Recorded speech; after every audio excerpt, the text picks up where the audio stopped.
कभी कभी आप सबके जीवन में एक ऐसी विचित्र समस्या अवश्य आती है कि शक्तिशाली के समक्ष मौन हो जाए। कि उस शक्तिशाली से विवाद करने से बचने के लिए आप मौन रह जाते। मानता हूं, ऐसा करने से आप एक विवाद से बच जाते, एक संघर्ष से बच जाते। परंतु ऐसा बचाव एक बड़े संघर्ष को जन्म दे देता है। कैसे? हमारा मौन रहना अनजाने में उसका समर्थन बन जाता है और वो स्वयं को अधिक शक्तिशाली अनुभव करता है और यहां से हमारा दमन प्रारंभ हो जाता है। एक के बाद एक हम अन्याय में अनचाहे रूप से सम्मिलित होते चले जाते हैं। तो इसका तोड़ क्या है? ये समझने के लिए ये जानना आवश्यक है कि ऐसी कौन सी बात है जो आपको विरोध करने से रोकती है। ये सामने वाले की शक्ति नहीं जो आपको रोकती है, या आपके भीतर छिपा भय है जो आपको रोकता है। हाँ, कभी कभी भय आपकी सुरक्षा अवश्य कर सकता है, परंतु साथ साथ ये भी जानना आवश्यक है कि ये भय ही है जो आपको मौन भी रखता है। इसलिए अपने मन से भय को निकालिए और खुलकर अनीति का, अन्याय का विरोध कीजिए और फिर देखिएगा आपका मन कितना मुक्त, कितना हल्का अनुभव करेगा। गर्व, अभिमान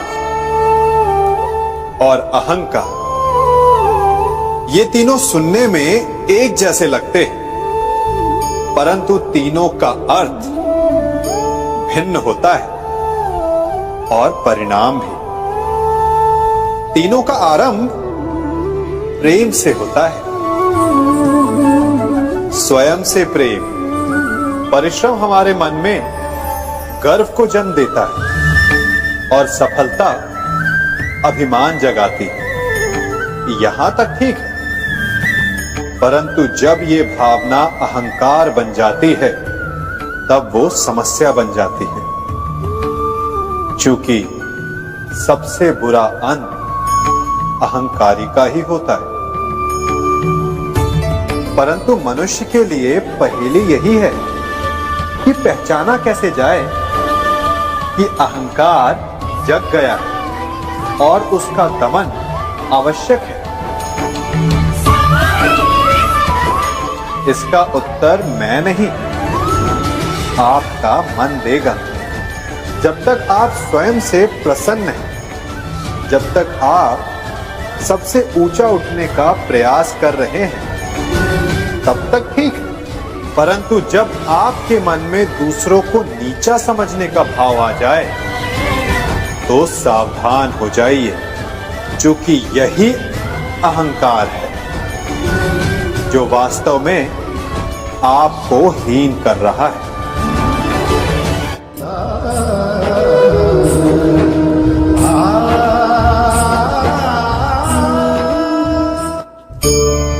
आज मैं आप सबको एक कहानी सुनाता हूं। एक दिन गोकुल में दो व्यापारी आए। एक व्यापारी शहद का था, बड़ा मीठा शहद था उसका, परंतु वो गोकुल में टिक नहीं पाया। उसके व्यापार ने घाटा खाया और शीघ्र ही वो गोकुल छोड़कर चला गया। और दूसरा व्यापारी मिर्च का था।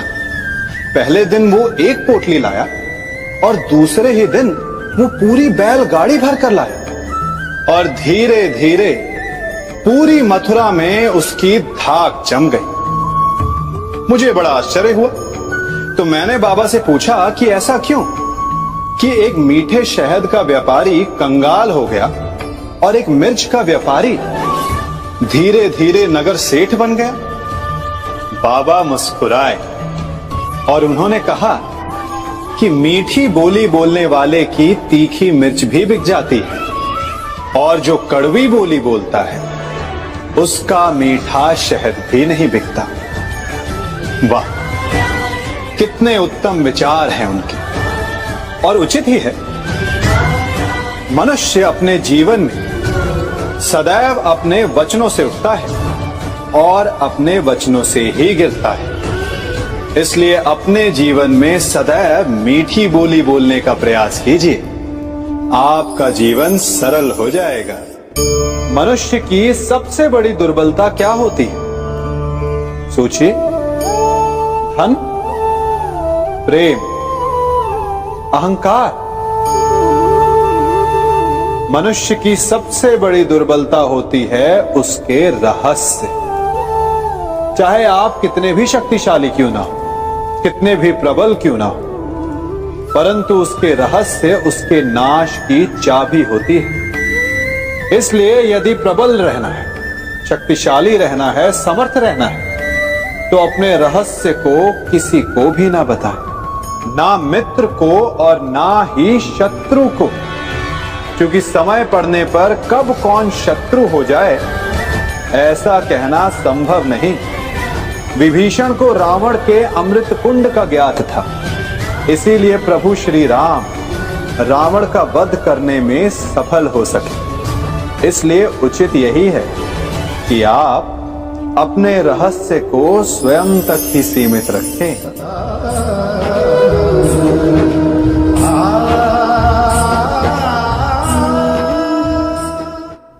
युवा अवस्था भी हमारे जीवन का कितना सुंदर काल होता है ना। बाहु में बल, मन में कुछ बड़ा कर जाने की चाह, आंखों में भविष्य के सुंदर और कोमल सपने। और इसी अवस्था में मनुष्य के भीतर पनपता है प्रेम। किसी को देखकर उस पर मन मोहित हो जाता है और फिर मनुष्य अपना सब कुछ उस पर न्यौछावर कर देना चाहता है। फिर प्रेम की परिणति होती है विवाह में। क्यों? सबको अपने खट्टे मीठे संस्मरण स्मरण हुआ है ना। परंतु यहीं से अधिकतर माता पिता और संतान के मध्य विचारों का विरोध प्रारंभ हो जाता है। संतान को लगता है कि उसका चुना जीवन साथी ही उसके लिए उपयुक्त है, और माता पिता को लगता है कि संतान अनजाने में भूल कर रही है। संतान का तर्क होता है कि उसे विवाह किससे करना है, ये उसका अधिकार है। और माता पिता का तर्क ये होता है कि अब भी जीवन साथी चुनने की समझ संतान में है ही नहीं। तो इस अवरोध को काटा कैसे जाए, उचित निर्णय कैसे लिया जाए? इसका एक ही मार्ग है, अपने उत्तरदायित्व का भान और अपनों से बड़ों के मापदंडों का भान। विवाह करने से पूर्व ये जान लेना आवश्यक है कि विवाह केवल अपने प्रेम को पाने का मार्ग नहीं है, अपितु विवाह से जीवन का एक नया द्वार भी खुलता है। और हर नए जीवन के साथ नए उत्तरदायित्व भी होते हैं। और यदि इन उत्तरदायित्वों को समझकर निर्णय लिया जाए तो विश्वास कीजिए, आपका दाम्पत्य जीवन आनंद से भरा रहेगा और आपको कभी ये पछतावा नहीं होगा कि आपने कोई अनुचित निर्णय लिया। सागर का जल वाष्प बनकर उड़ता है, तब वो हमें दिखाई नहीं देता। मेघ उस जल को अपने भीतर छिपा लेते हैं, लंबी यात्रा करते हैं, प्रयास करते हैं कि वो जल सदा उनके भीतर छिपा रहे।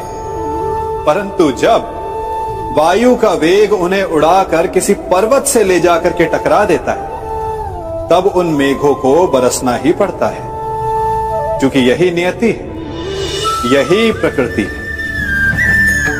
क्योंकि जल को सागर में जाकर मिलना ही है। ठीक ऐसा ही हमारे साथ भी होता है। हम सत्य अपने मन के मेघों में चाहे जितना छिपाने का प्रयास कर लें, परंतु समय की आंधी उसे वास्तविकता के पर्वत से ले जाकर के टकराकर हमारे समक्ष ले ही आती है। जिस भय के कारण आप सत्य को सामने नहीं लेकर आना चाहते, एक दिन वही भय हमारे समक्ष आकर खड़ा हो जाता है और फिर हम लाचार हो जाते हैं। चूंकि हमने उस भय का सामना करने की तैयारी नहीं की होती, इसलिए सत्य से भागे नहीं, उसे छिपाए भी नहीं, उसे स्वीकार करें। भविष्य की बड़ी विपत्ति से बच जाएंगे।